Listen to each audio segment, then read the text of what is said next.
everybody. Gus startled me and made my brain jog out of its very narrow and concise pathway. Gus, it's not your fault, buddy. I'm Amy Beth, also known as the Fat Squirrel on Ravelry, and Blue Sky, the Fat SQRRL on Instagram. And if you'd like to support the podcast, well, you're doing it right now. Or if you'd like to do it even more with real life human dollars, which is bananas, you can find more information at patreon.com/thefatsquirrel. Today's episode is going to have no shenanigans, but it's going to have some what you watchin'. It's going to have a shop update. It's going to have knitting, crochet, and spinning, all those things. And clearly, Gus, the real star. He's being a good boy. So yeah, let's get right into it. I'm going to have a shop update June 1st. So that's Sunday at 9 p.m. Eastern Time. And it's going to be tabbed, my newer tab drawstring bag. So first off, we have, this sort of like granny square quilt moment. You know, it's just got all the vibes, the crafty vibes. I don't know why I said granny square. Maybe just because it feels like nostalgic and warm in the way granny squares do.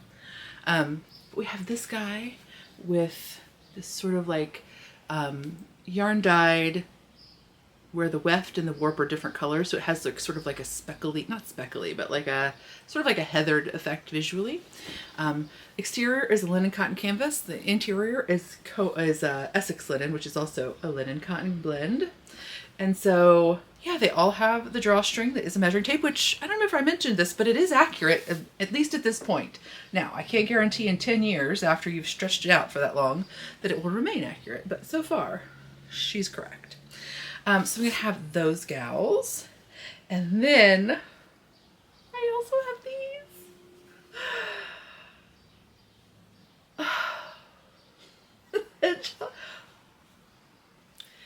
You know, I just am who I am. And like, I know it's twee or silly or not cool to just love really cute stuff. But guess what? I really love cute stuff. And like, sometimes I will struggle and go through a moment of like, oh, be a grown up. And then I'm like, I don't want to do that. I already have to pay taxes. I should also get hedgehogs on stuff. So yeah, unlike some people, I pay taxes. So these are hedgehogs and mushrooms and leaves. So many of my favorite things. And then we have two lining options because I really wanted the red lining to be my favorite, but the red is slightly cooler. The lining is slightly cooler than the apples on the exterior. So I had every intention of using this one, but then I kind of had a moment where it bothers me. I don't know if it'll bother anybody else, but there will be a few. There will be 4, I think, with the red interior. But the majority of them are going to have this green linen. And this is 100% linen, and it's is this a 5 ounce or a 7 ounce? I think this might be this is a 7 ounce linen. Because I actually got it for myself for pants. But then I was like trying to find another option for the lining, and I was like, well, that actually is like pretty perfect. So I went with this one. So the majority of them will have this green linen lining. And I don't know if I said it, this is also the linen cotton canvas. So, and these are all pre-laundered, so you could wash them at home. I would take out the measuring tape. It's just knotted. You could unknot it. I would take out the measuring tape drawstring, and then it will definitely need an iron. I would probably just wash it and then lay it flat to dry if it were me, but you do you. But they are all pre-laundered, so they should be happy to be washed again. So yeah, so that'll be Sunday, June 1st, 9 p.m. Eastern, fatsquirrelfibers.com. And I'll have these 2 styles, lots of quantity on both of them. So I've tried to listen to folks who are interested in this different bag for me, and I will still do my regular bags. I'm just trying to earn dollars for a minute because low these times. So those guys will be up then. And so then I don't really have shenanigans, but I will say, oh, I forgot to say my pronouns are she, her, they, them. Sorry. I okay, no shenanigans, but I wanted to update. I've been having some nerve pain, and I probably didn't describe it very well, but I actually don't know what the origin of the nerve pain was. It could have been my shoulder, it could have been my neck, it could have been my like traps or like an upper back, because actually the pain I was having was all in my arm. One day I had some pain like in my mid back, but then the rest of it was all in my arm. It would be either like along the back of my arm, not really like in my tricep, but like it felt like against the bone. So it'd be like pain like that, or it would be pain in my forearm, or it would be pain in very intense pain in my elbow, or then pain in my hands. So it was just like all of this nerve pain in the hand. I don't actually know what the origin was. I'm assuming, you know, it was like postural related.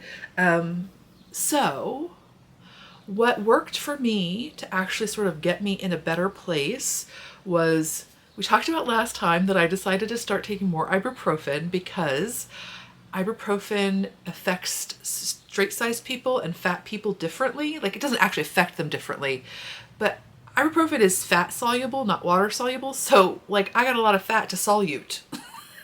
That's not a word.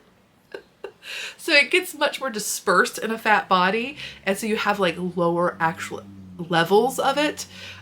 So I started taking more ibuprofen. Now, to be clear, well, again, I am not a doctor.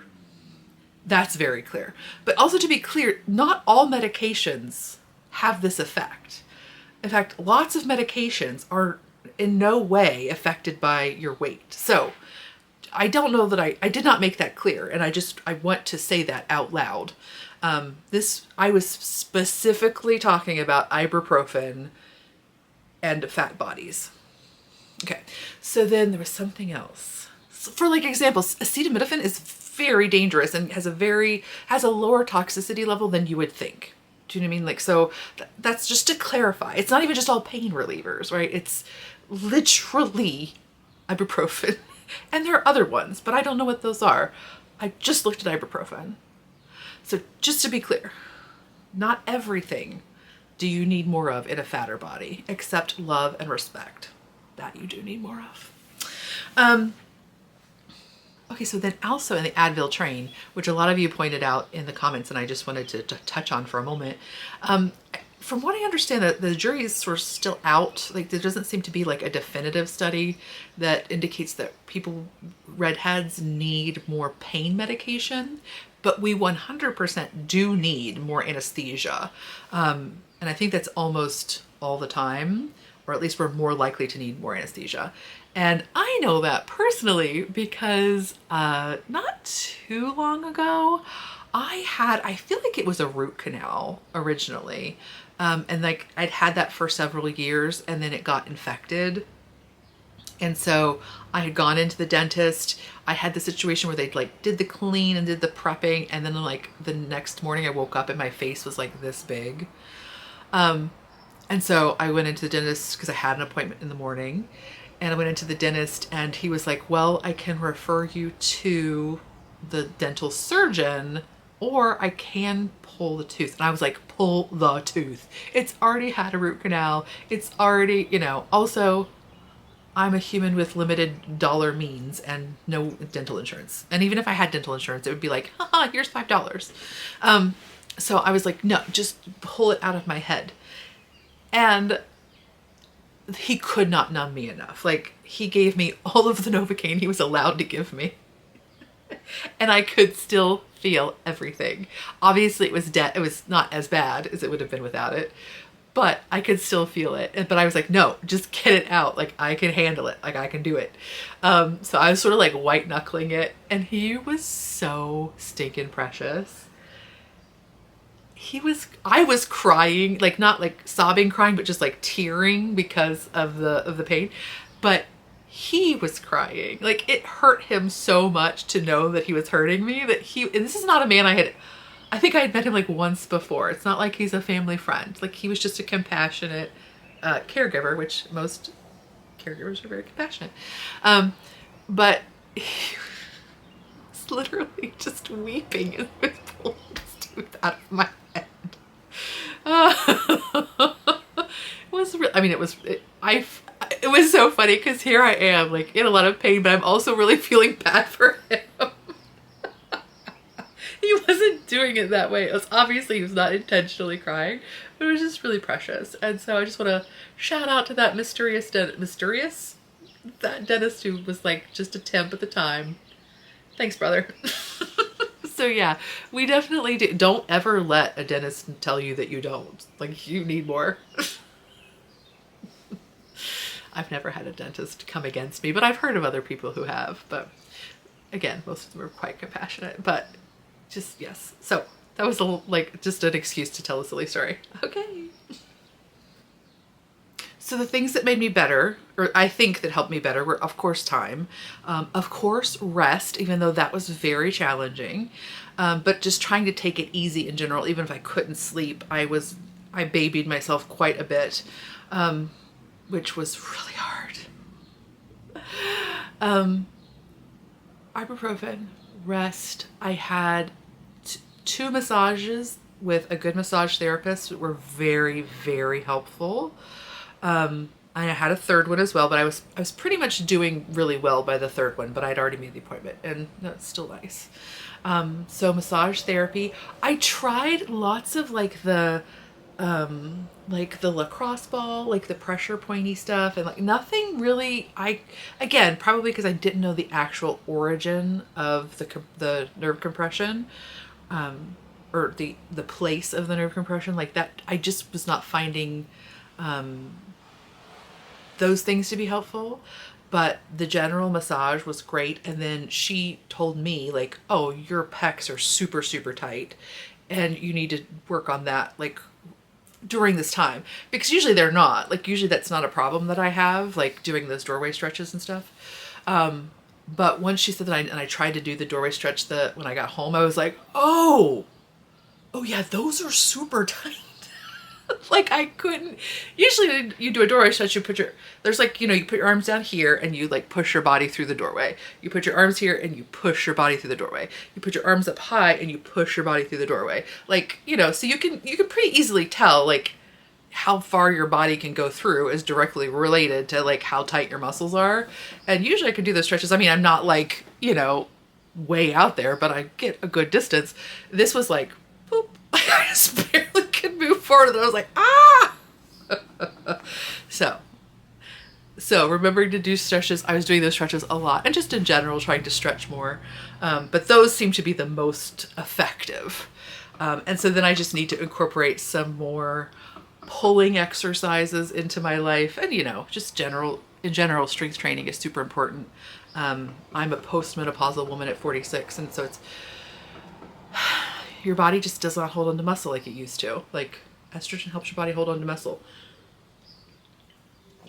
Testosterone helps your body hold on to muscle. When you deplete your body of those hormones, it's harder to hold on to muscle.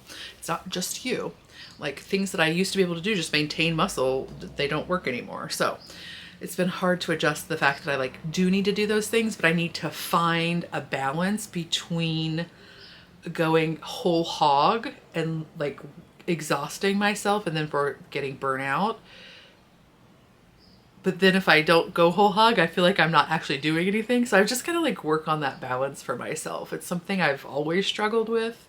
And I think part of that is like diet culture, like has so ingrained in us, or I should say me, but in me, that movement of body is should be directly correlated with weight loss, right? And so it like brings up all of this stuff, right? Like, oh, you're not moving your body right if it doesn't correspond to a change in your body mass, or like, oh, you need to punish yourself by doing this movement because this body mass number has changed. And so like, rather than like trying to figure out how to navigate those spaces, like sometimes I just shut down and I'm like, I can't navigate that. That's too much. Like, it feels like there's the pathway through those things is too narrow. And so like logically I know that moving my body is just should be and can be very pleasurable, and I don't have to, it doesn't have to have this effect or that effect, because when you don't get this effect or that effect from that movement, then you're just shut down. You just don't want to do that movement anymore. So I just need to like untangle a lot of that junk in my brain. And I did not mean to talk about diet culture when I was talking about stretching my pecs, but there you have it. She's everywhere. So yes, so as I said, no shenanigans this week, but I did want to do like a little watchin' because I've been watching a lot. I've not even been listening to audiobooks that much, which is sad for me.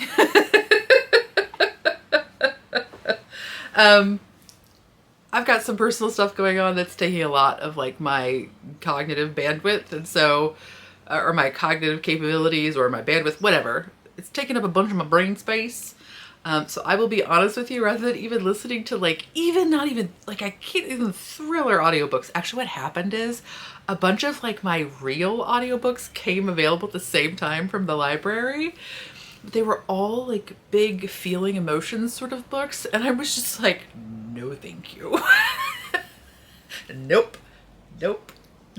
So instead, the other day when I was sewing, I was like, I need like actual drugs to get me through this day. I am gonna watch Therapist Reacts, so Psychology in Seattle. I'm gonna watch him react to Season of Plathville.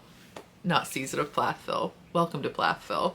He only does like the first 2 seasons, and I'm really disappointed because, okay, it was like junky candy in a way, but in a way it wasn't, because he was talking all about like, I've been looking into internal family systems, but now I can't remember what the external family systems are. But that was the original one. But it was like, so it's like looking at roles that people take on in a family or any system in general, but specifically in this case, the family, and talking about like sort of there are these roles that need to be filled in any system. And so sometimes we start to fill a role in the system, not because it's like not sometimes, like most of the time, not necessarily because it's who we are, but it's because there is need for that in this system. So we, especially when we're young and like mutable, will just sort of like fill in that space and become that person for the system. So sometimes that person is like the joker, or sometimes that person is like the bridge mender, or like there's all these different sort of roles that are kind of needed in most systems. And so we sort of like fill in these roles. And so like as other people leave the system, so as other kids leave, as they grow up and get out of the house, your role might change and you might start to fill a different niche, like, you know, because the system has a vacuum in that area.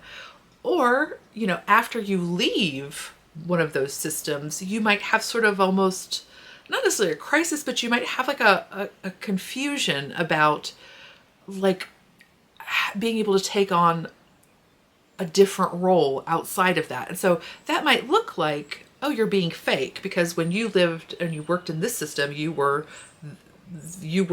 the jovial one, the like one that made everybody laugh. But now suddenly you're on your own, or like you're better able to define your own role, like who you are. And so maybe that's not the same person. And so you might have confliction about like feeling fake or feeling inauthentic, or feeling, you know, just any sort of way. But it was like, you know, reality TV, junky stuff, but tempered with a lot of really interesting and introspective thoughts about that and about family systems in general. So I watched that. And then I also watched, oh my gosh, y'all, I did not even know. So there's a series, oh my gosh, and I actually don't know who authored that series. Okay, so do you remember the books? There was a trilogy, like the Silo trilogy, and the first one was called Wool. And apparently, according to my story graph, I finished that in February of 2020. And I like inhaled it. I enjoyed it so much. It ticks so many of my boxes. It's dystopian. It's sort of like mysterious, sort of suspenseful, sort of, maybe suspenseful is too much of a stretch, but whatever. The mystery and the suspense always sort of like come hand in hand. And then and I think it was a novella. I don't even think it's a full, I think I probably listened to it on audio. And then later, the next two in the trilogy came out, and I apologize, I didn't say. It's by Howie. So then silo number 2 is called Shift, and silo number 3 is called Dust. And these, okay, so actually I didn't wait very long. I finished these all in 2020, or maybe I reread Wool in 20, whatever. These came out like in 2012, 2013, so it's been a while. And it's been a while since I've read them. But then I realized that Apple TV has an adaptation of the trilogy, and so I hoovered it all up. And I don't know, I talked to another friend who sort of like had mixed feelings about it because she had very recently reread the books, or she had very recently read the books maybe. And so she watched this adaptation very shortly thereafter, and it was like so one-to-one that she sort of just lost interest in it. But I did feel like I wasn't like, oh, they left that whole part out, but I just assumed it was because I didn't remember because I had slept since 2020. So that's just like a caveat in case it's something that you've just read them. It might be something just to be aware of, but I enjoyed them wholeheartedly. Like a happy dragon sitting in our little bed watching all of the shows. They were delicious. So I hoovered that up, as I said. And then I also hoovered up English Teacher, which is available on Hulu Disney Plus. It's available other places for pay, but it's available there as part of their subscription. And that was so enjoyable. It was just what I needed. It's like that 30-minute, it's not actually 30 minutes, but it's that 30-minute comedy, and it's so enjoyable. Excuse me. It's about a gay English teacher in Texas, and he's really trying to help kids out, but not the greatest at it. But he's so like earnest and enjoyable, and it's fun, and it's frumpy, and it's got an amazing soundtrack, which I had to like put into a playlist because it's got that like font that I don't know how to explain because I'm not a graphic artist, but it feels like very 80s, like it's not spray paint, but it has like that vibe, and it's like hot pink. It gives me like Dirty Dancing feelings, although I'm not sure that it's the same, but it feels like it could be the font of Dirty Dancing. You know what I mean? Like it just has it. And so it was interesting because I was like, these people seem like they're much younger than me, and they are. So it was like sort of like an interesting, the soundtrack, I was like, this makes sense, but I enjoyed it all the same. I really, really enjoyed it. And so there's not very many episodes of it. I think there's like 8 or something. But I really enjoyed it so much. And then I'm currently watching, right? It's been a few weeks since we've talked. Also, I don't want to feel my feelings. I am not interested. I would like somebody to show me their feelings. Thank you. I just want to live up here for a little bit, okay? I live up there all the time, y'all. Anyway, so then I also started watching Severance on Apple TV, and it is deeply enjoyable. It had a little bit of a slow burn for me because I was just sort of, I mean, it was always an interesting premise. So the premise is that there's like this evil, well, potentially evil like corporation / cult, not sure. And they have this program where you can agree to be their employee.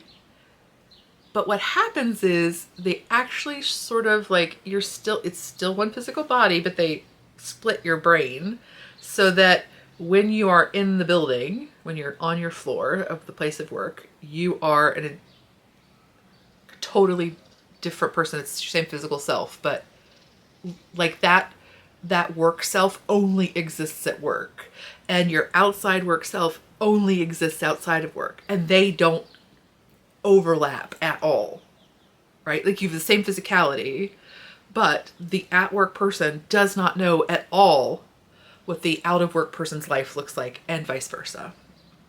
So just the premise is very interesting, again, especially like a downfall of capitalism. So it's super interesting just to begin with, and it's very well done, very slick. Well done. It's very slick, like has a very, it's aesthetically quite pleasing. But it has like a fun, like, whoa, how do we get here kind of a thing. So I'm really enjoying that. And that's, all that that's all I've been watching. So, oh no, I did talk about, I was about to be like, oh, I forgot to talk about shop update, but I did, and now I just remembered. It's fine. So let's talk about spinning. Oh, we could talk about that. So did I show you last time? I apologize if I did. It's been a minute since we talked. But I purchased this banana pants color fiber from an unknown vendor at the Greencastle Wool Show. And I don't know what they didn't know what the blend of fibers was. I don't know what it is. It's a little garbagey because it has a lot of like veg matter in it. It's got quite a few shortcuts in it. Or shortcuts. Is that what they're called?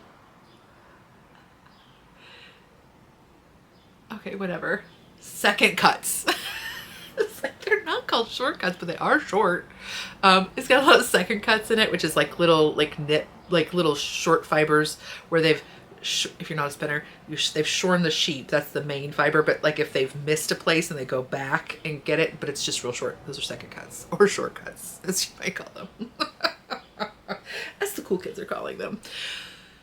So that is all to say, like, this is not good fiber, but this color is really good. So I don't know what's going to happen with this yarn, but I have spun a whole big bobbin of it. And by the way, the price was matched up with the quality. Like, it was very, very cheap. I mean, as wool goes, it was very, very inexpensive. So I'm not like disappointed in the quality of it. I'm just sort of like, well, I don't know what's going to happen. I did like a small test, which is very small, and it seemed like it was going to be fine, but who knows? I might have just gotten a good patch of it. But either way, it's been fun to spin because look at this color. Oh, so delicioso. So yeah, I've been working on that and spinning it on my Hanson mini spinner, the original one.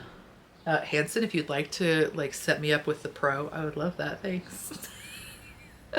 And Acreworks bobbins because they're great. So this fiber, I would say we would call it a roving, rather like a true roving where the fibers are not like, the fibers are sort of blah, blah, blah, blah, blah, rather than a top where they're all sort of like nicely aligned. So it sort of suits my spinning style, which is sort of like a semi-woolen in general. But yeah, so that's that in spinning. Okay, so then in crochet, I have two new projects to talk with you about. So I have cast on the, let's see, what is she called? I've cast on, oh my goodness, the Sea Spray shirt by Claire Montgomery. And I believe this was in, yeah, this was in an edition of Inside Crochet. So you cannot buy the pattern individually on Ravelry anyway. You do need to go and purchase the entire magazine, but it's available digitally, and I think it was a reasonable price. It didn't feel like, oh, I'm not sure. But I just thought this was really super fun. It is worked from here out. You work the back from here out, then you come back, and then you work the back from here out, or vice versa. And then the front, I'm not going to do the front. What? I have no issue with this model. Like, she's lovely. It's fine, right? But in a community that is like 0.001% heterosexual male, why am I getting like breathy Why am I getting that? Give me like a fat bitch in a garden, like pulling a weed or something, for Christ's sake. Sorry, I should have warned you that there was cursing. I'm having a really deep, like, this all moment. Warning. But like, really, come on. Again, there's nothing wrong with this, but it's just like, and I know that there are pattern makers out there who are consciously choosing different models for their, they're choosing marginalized folks for their pattern or their pattern project photos, or they're choosing to at least showcase those photos over every other ones. And like, I know that there are lots of designers out there not putting out this aesthetic. Like, there are people out there not smiling, and there are people doing stuff, you know what I mean? But it's just, and again, it's a magazine. It's not like one person's choice, but like, anyway, that was all to say. I don't think I'm gonna do this. Sort of has like a little just like collar. It's got a cardigan style, so it's buttoned up and it's got a little collar. I don't think I will do that collar, but I could be, I mean, who knows? But that's not my intention. And probably what I will do is do some ribbing to do the finishing, because I just sort of like the way it looks a little bit more. And I might not actually even make it button. I might just have it be sort of a more open option.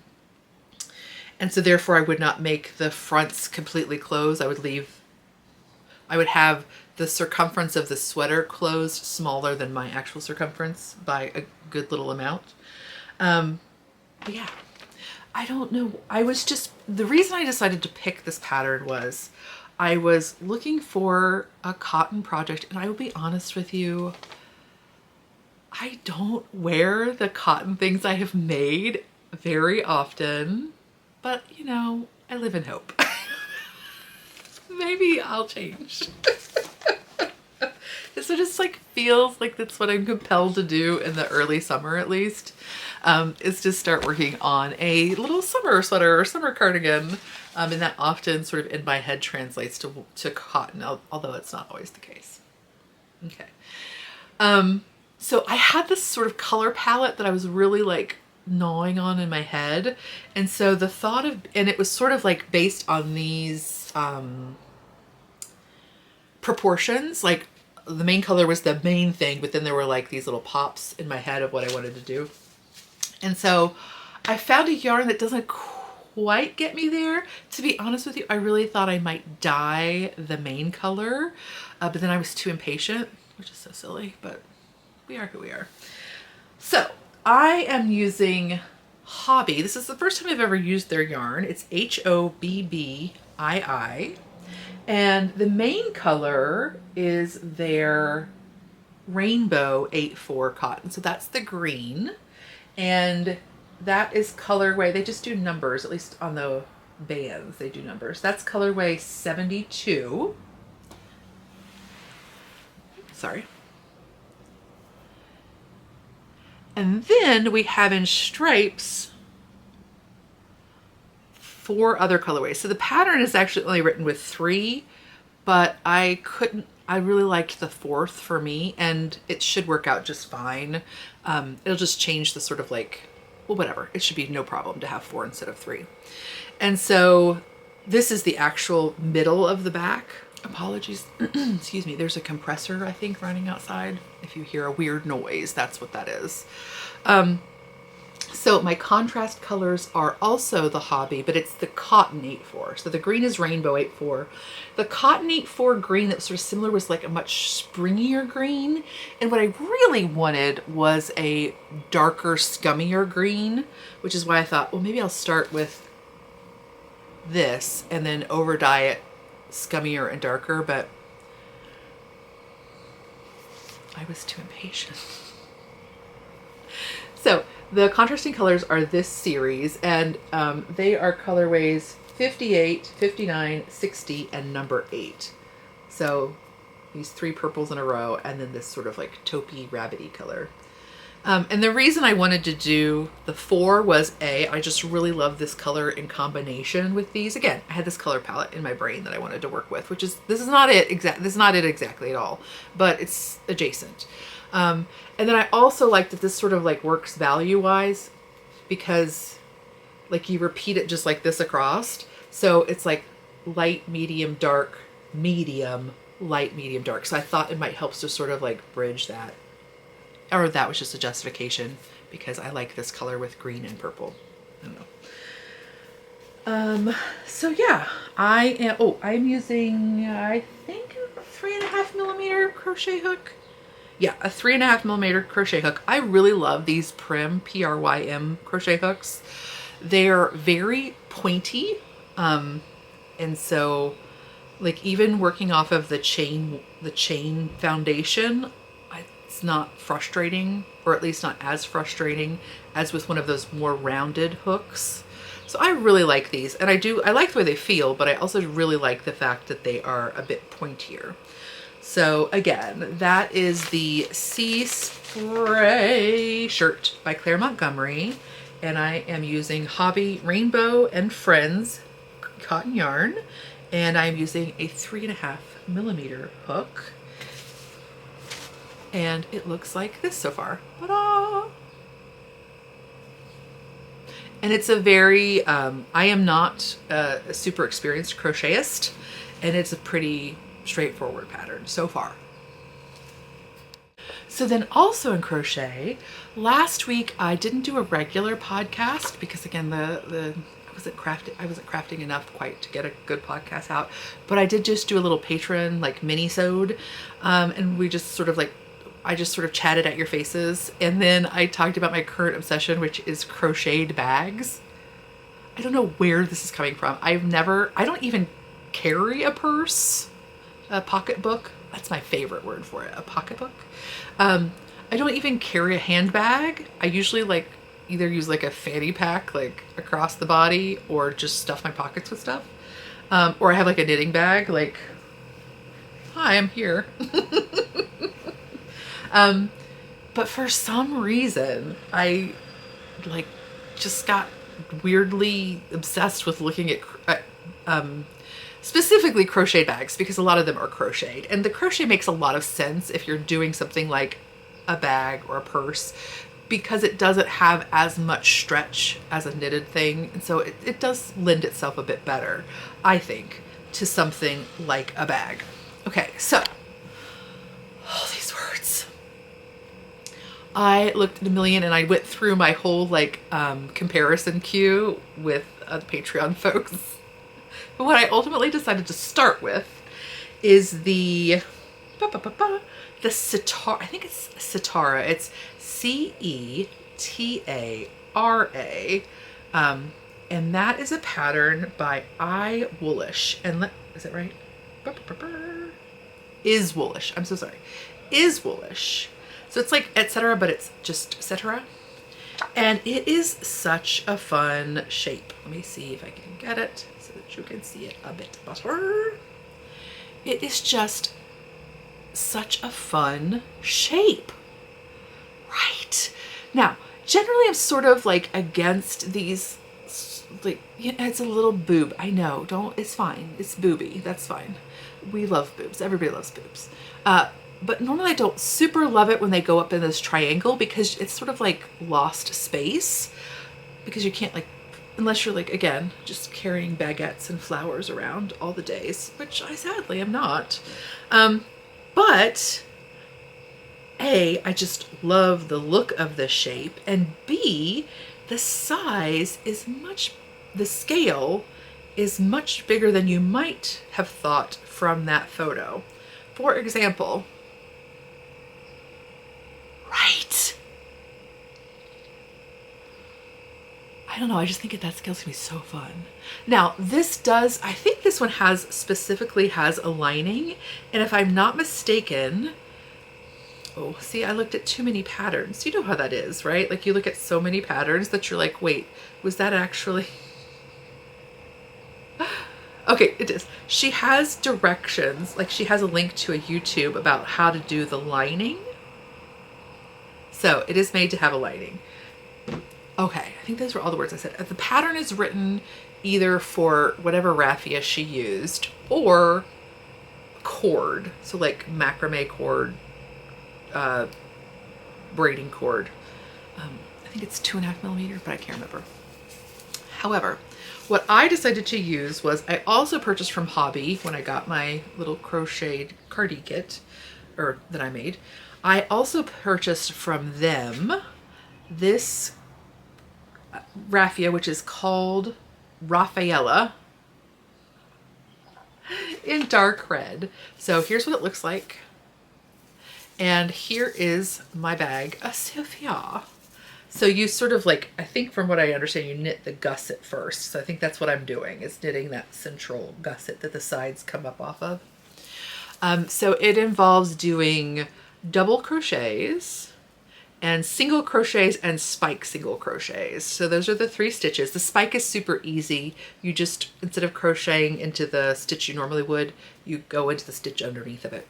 So basically what it does is it builds up this sort of like, essentially like double thickness row, alternating with this sort of like more open double crochet row. These are all US terms that I'm using. I am using a 6 millimeter crochet hook. The pattern does call for 7, but I'm even a little bit bigger than gauge with a 6, but I don't really want to go down again because I'll be honest with you, raffia is not the most pleasant thing to crochet with. I didn't think it would be, but for example, I certainly couldn't get a tight enough fabric to not have a lining unless I just wanted to shred my arms forever. So I'm trying not to go any smaller than this just because of tension. And it's not like hugely bigger. I think this is supposed to be 7.5 inches and mine is like 8.25. So, and also you steam this after it's done. So it's possible that I might, you know, get more length and narrower when we're all said and done. So yeah, that is the Cetera bag by Is Woolish, Rafaela in the dark red. On the website, this looks a little bit oranger than it does in person to me. So just aware. It is, but it's still, I would say, a warm red, but it's just sort of like it's more of a neutral red probably. So yeah, so I'm just trying to do a little bit of it at a time. Even at this gauge, it's still, you know, not the easiest on the hands by any stretch of the imagination. But when I tried to do it so that it would be like, so that I could use it without a lining, it was really miserable to work with. And I was like, this is not going to happen for me. So yeah, so I'm using a 6 millimeter crochet hook, and I'm not sure what the ball band says. I think it might even say bigger than that. I want to say it said like 8 or 9. But of course it's just however you're happen to be utilizing the fiber. So okay, so then finally in knitting, I have a finished object. Last time I talked to you about this yarn I purchased, Leading Men Fiber Arts. It's their new base Tarhi Twist DK in the colorway Double Your Pleasure, Double Your Fun. It's DK 250 yards, 100 grams. It's 2 plies of superwash Tarhi and 1 ply of non-superwash Tarhi, and it's made in the USA.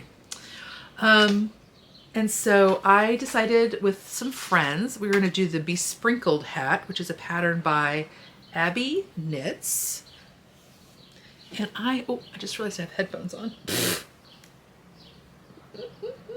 I love these little bone conduction headphones because I like to wear them when I'm driving or when I'm like taking a walk. My ear is still available to hear outside sounds, but then sometimes I forget that they're on my head. So usually I prefer a slouchy hat. What are words? I prefer a slouchy hat, but I did not have enough yarn. This is a yarn hog. So my brim is a little bit deeper, so that's part of the reason. And I did make the largest size. But yeah, this stitch just eats yarn. It's just gobble, gobble, gobble, gobble, yum, yum, yum, yum, yum. And it's a really pleasant stitch. It's one of the only stitches where you get, so you're sort of working every row twice. And so you get that sort of like doubled yarn effect, which gives you this denser fabric, but you still have the elasticity that's not usually accompanied by that sort of bulletproof, windproof yarn. Now, this is not perfectly, like you can see through it, right? Like you can see light through it, but it's still, I think it's going to be it would be a very good insulator for like an outside cap. And again, the brim is doubled. So this is a great little warm winter cap. But I would say if you're making the large, I would suggest either using 2 colors for it, which you could easily do. The main color would be this sort of like diagonal stitch, and then the other color sort of like just recedes. You don't actually see it because what I had to do is I was running out of yarn and I had to use an alternate yarn. Wow. Oh, that's what happened. I'm like, what's going on? The sun came out. I was like, why is everything blowing out? So I had to use another yarn for the crown, like when I got to the decreases. And what I used was, this was the original Leading in Firebirds color. And then this was some hand spun that I had spun from fiber from Wank Pigments, I believe. And they were pretty close, and they were fairly close in weight as well. I'm not a very consistent spinner, so it's just roughly close in weight. And so, but you really cannot, so they're close, but you really can't tell, I don't think at all, from that side. And you can only sort of tell from the inside. Maybe if I do it this way, well, maybe you can't even tell. Yeah, you can see it there, right? That lighter color shining through. So yeah, if I were going to knit this again, I would definitely do that. I would use either like a 250 or 150 gram skein, or I would use 2 colors. And I think it would be fun to do like high contrast. I'm curious to see what it would look like, because you can still see the background yarn, just not as much. So I think it'd be really fun with this 2 very high contrast yarns. What else? As usual, and also, like, don't get me wrong. Sorry, I just inhaled a bit of dust. Well, not inhaled. Inhaled with my eyeball. How does your eyeball inhale stuff? But it did. She just reached out there and took it in. Okay, sorry. So that is not to say that this is designer's fault at all. Did I check my gauge? No, it's hat. Don't be crazy. So this is not to say that if you worked it at the correct gauge, you would not have enough yarn in a 100 gram skein. Like, I just don't do things like I'm supposed to. Because nobody's here to be the boss of me about it. Needle size, I just used 2 sizes down from the suggested needles, which is almost universally what I do to get gauge. So yeah, I think it's a great little hat. Okay, so things I did not like about it. Oh, for one thing I did not like is the pattern. Within the pattern, it has a link to I think it had a link to like the how-to video of how to do this stitch. But the link was broken, I believe is how I remember it happening. And then I could not find it on her website because I don't actually know what this stitch is called. So it did take me a few minutes to figure out how it worked. The other thing I did not love about it is it was not very clear, like if you messed up, like how to drop down and fix stuff. Like very much like a brioche, where suddenly you're like, wait, what is going on? I have all of these yarns and only like 2 rows to put them into somehow. Sort of had like that vibe. So that I did not love, but again, that's nothing wrong with the pattern. It was just like my own stuff. The other thing I didn't love is for some reason, when you start doing the decreases, she gets not so fun to make. Now, the decreases end up being essentially a knit 4 together, because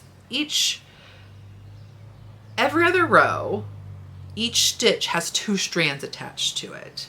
And so to decrease 2 stitches, you have to knit 4 together. It's actually only 2 stitches you're knitting together, but it's 4 strands. So it's a little bit harder on the hands. And so maybe that combined with just getting down to fewer stitches in general, like made my tension tighter. Like my stitches are always super loose on the needle. I just slide, like if I pick up my needles, my stitches will just fall off of them. But this was like cramming the stitches over the needle because they were that tight, which again is nothing with the pattern. It was just like me. I don't know what was going on with how I was knitting, but yeah, and it would look really cute. I think the pattern photo has like a pom-pom on it. But I think it would also be really cute as a slouchy hat. Although it might, no, I don't think it would be too heavy. I was gonna say it might be too heavy, but I don't think it would be. And that's the Besprinkled hat, which is a pattern by Abby Yarns. Okay, so then in reading, as I said, I have just been consuming the visual medias. Oh, and also, I will also say that I have started to re-listen to the entire catalog of Text Me Back, which has been giving me great comfort. Great comfort and joy. So I've also been listening to that. But one of the books I did finish that I wanted to talk a little bit about is The Appeal, and that is by Janice Hallett. Hallett. She's written several books, but I also had finished her book Albertan Angels not too long ago. And now I can't remember what the style is called, but you're given the story through emails, through news articles. So like you're sort of like you're sort of uncovering the mystery as the researchers uncover the mystery. So you're like right along with them. There's no narrator. You're getting the voice of individual people or individual reporters of information. And then you have the voice, in this case, of 2 folks who are gathering all of this data and trying to make sense of it. And so it's really fun. I just enjoy this subgenre. I don't know what it's called. So here's the description from the back of the book. The Fairway Players, a local theater group, is in the midst of rehearsals when tragedy strikes the family of director Martin Hayward and his wife Helen, the play's star. Their young granddaughter has been diagnosed with a rare form of cancer, and with an experimental treatment costing a tremendous sum, their castmates rally to raise the money to give her a chance at survival. But not everybody is convinced of the experimental treatment's efficacy, nor of the good intentions of those involved. As tension grows within the community, things come to a shocking head at the explosive dress rehearsal. The next day, a dead body is found, and soon an arrest is made. In the run-up to the trial, 2 young lawyers sift through the material, emails, messages, letters, with a growing suspicion that the killer may be hiding in plain sight. The evidence is all there, between the lines, waiting to be uncovered. That's a very good description. Sometimes they just go way too far or like blow up, like they hype the book up too much and you're like, okay, I just finished this book. You were falsely excited. This I feel like very accurate. So these are very enjoyable. They're sort of like procedural books. That's not right. Okay, so the word, is that? So the only word I can find is epistolary. Oh, I had it for a minute what the other word was I thought it was, but I can't get a hold of it. So anyway, there you have it. Or there you don't have it, quite frankly. Anyway, I find these really enjoyable. I will say I would never try to listen to them over audio if you have another option. I'm not sure, even if you have to listen to audio, if this would really make sense. Your brain might work very differently than mine. Your brain definitely works differently than mine. So that's just how I would approach it. So for me, these really work best in physical book form. I have also to read the Twyford Code. And these are popular enough that you can definitely get them at secondhand. Better World Books. I was like, what's that place I use? You can get them at Better World Books. That's where I got all these.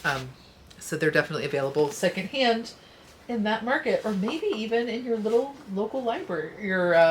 Well, definitely in your local library, but even maybe in one of those little libraries, because they've been out for a while. Okay, so, oh wait, I don't think I did the like wrap up of what book I was talking about. Oh, and I think I already put it away. Okay, so just to wrap up, that was The Appeal by Janice Hallett, HalletT. So that's all I've got for you today. Thanks for hanging out. If you've stuck with me for this long, if you could hit the like button, that would be awesome. If you would also subscribe, that would be amazing. If you would like to become a patron, oh my gosh. So that's the scale of my excitement over your participation. But no, I do appreciate y'all so much. And yeah,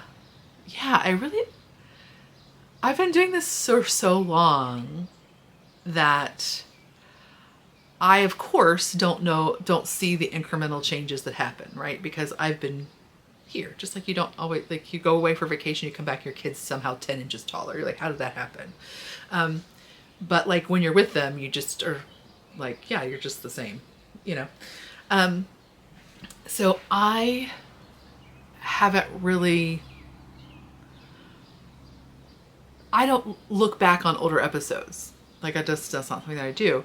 But lately I've been reflecting more over the last number of years and sort of just abstractly understanding that this has changed a lot over these years. And I know some of you have literally been with me the whole time, like from the time I sent my kiddo to kindergarten and now they're in college, like they're about to be a junior. Like this is how long we've been doing this. And so I recognize that, you know, my presence here has changed a lot in those times, which I haven't really reflected on much until recently. And that's just because I'm going through life changes, right? Like things are changing in my personal life. And so that's all to say. Thank you so much for being with me. I think, you know, I look back and I'm like, there are times I was better at this. And that's, again, I'm not asking for you to say yay or nay. I'm just, from my personal feelings, I'm like, there are times I've been better at this than maybe I am now. But just like anything, you know, things wax and wane. We've got to give ourselves grace, or at least try to. But that is all to say. I hope that good changes are ahead, and like that there's gonna be some more intentionality in my life, and there's gonna be some more intentionality in my life, is what I'm hoping right now.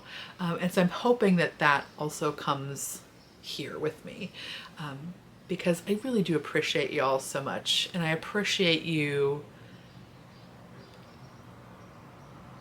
listening to me and hearing me. And I appreciate, I don't know, like maybe it's not mentally healthy, but to be like, I really feel like you're supporting me. I don't know, maybe that's not mentally healthy, but it feels really nice. Like it feels, I'm so lucky to have a job where somebody is not telling me about the TPS reports and is instead saying, you made my weekend better, or, oh my gosh, yes, I also had that experience with that thing, or, you know, whatever. So I appreciate y'all. And yeah, I'll talk to you next time.